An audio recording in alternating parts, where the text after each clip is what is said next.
Sa gitna ng tumitinding init, ginhawa ang dulot ng naranasan sa Agua de Mayo o yung unang ulan ng buwan sa ilang lugar.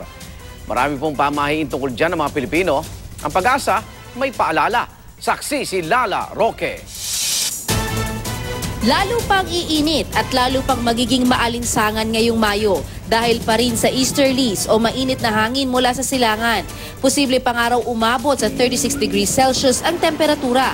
Pero ang mararamdaman ng katawan, halos 40 degrees. Kung halimbawang parehas ang air temperature is 35 to 36, tapos nandiyan yung relative humidity at hindi makalabas yung pawis, talagang kahit nasa shaded area ka at walang direct sunlight, talagang napakainit ng katawan mo.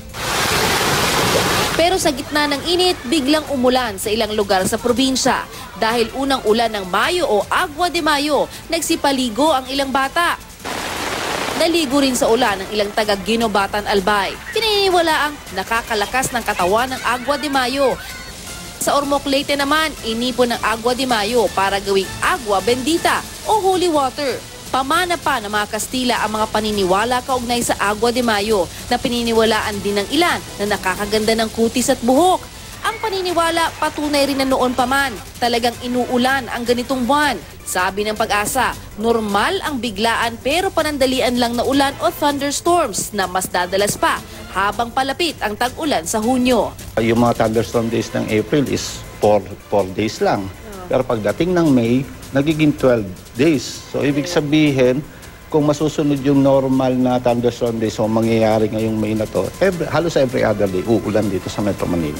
So far, wala pa naman tayong, sa pagkakalam ko, wala pa naman tayong data na nagkaroon na ng acid rain dito. Masarap maligo ngayon sa ulan dahil dapat sobrang init. So pwede naman, wag lang iinumin.